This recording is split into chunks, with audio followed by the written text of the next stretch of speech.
Hello, it's Dr. Rhonda Johnson. Today is Tuesday, February 16th, 2021.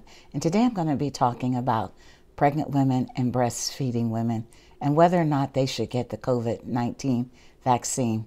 This is a question that comes up a lot in all of the community-based education that I'm doing on the COVID-19 pandemic and the vaccine. But first I want to say I'm not an obstetrician gynecologist by profession.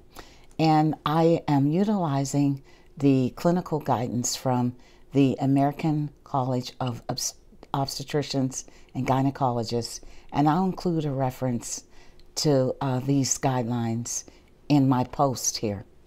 Now, again, much of this is based upon benefits versus risk, meaning every pregnant woman has to weigh her benefits versus her risk. And her risk include her age, where she lives, how many people are in the household, what is the incidence of COVID-19 disease in her community, whether or not she's in the healthcare workforce or an essential worker, or, is she able to control her risk of COVID-19 exposure. With these highly transmissible strains, it's getting harder and harder for any of us really to manage our risk to COVID-19 infection. So what do we know for sure? We know that data has demonstrated that pregnant women who are symptomatic with COVID-19, that means they're showing any type of symptoms, are at an increased risk of more severe illness and death compared to their non-pregnant peers. I'll say that again. Pregnant women who are symptomatic with COVID-19 are at an increased risk of more severe illness and an increased risk of death compared to their non-pregnant peers.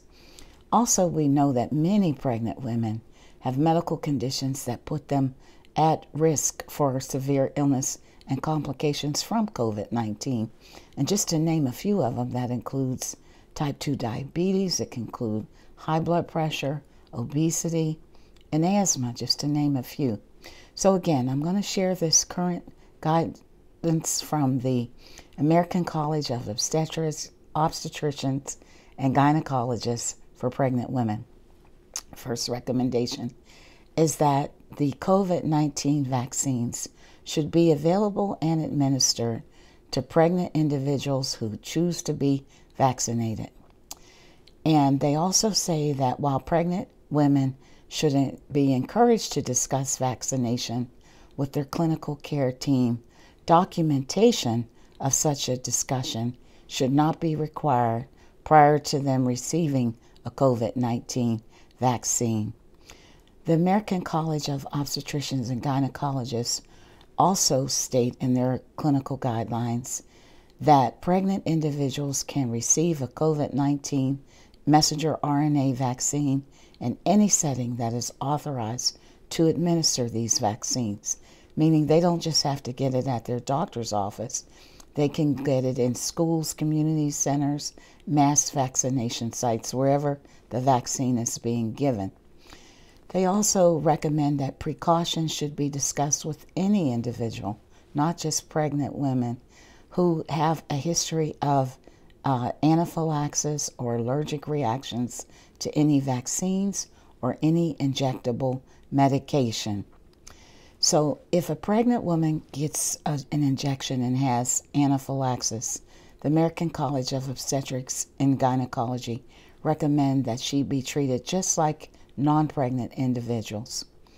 Also, after vaccination, if a pregnant individual experiences fever or muscle aches, that they should take acetaminophen, because acetaminophen, that's like Tylenol, has been proven to be safe for use in pregnancy and does not appear to impact antibody responses to COVID-19 vaccines. Okay, now that's the recommendation for pregnant women. Now what about breastfeeding moms?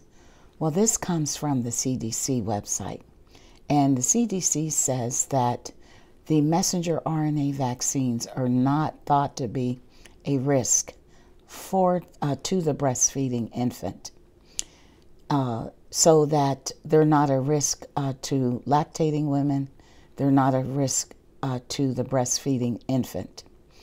and that people who are breastfeeding and are part of a group recommended to receive a COVID-19 vaccine, such as healthcare personnel, may choose to be vaccinated.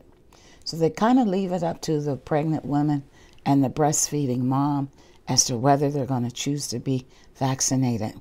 So pregnant women and breastfeeding moms, take a look at your risk factors for COVID.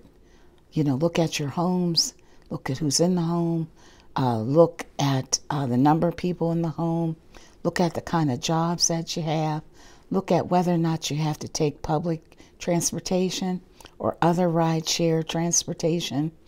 Look at if your children are going to school. Look at the community that you live in. Do you live in a community where there's a high incidence of COVID-19 infections? All of these factors should weigh into your consideration of your risk. Also, if you're in a high-risk group, such as, you have advanced age or you have any type of complicating conditions, then you're, in a medical high-risk group for COVID-19. So I hope that helps. Again, I'll include the references. This is Dr. Rhonda Johnson. My views are my own. Stay safe and have a blessed day.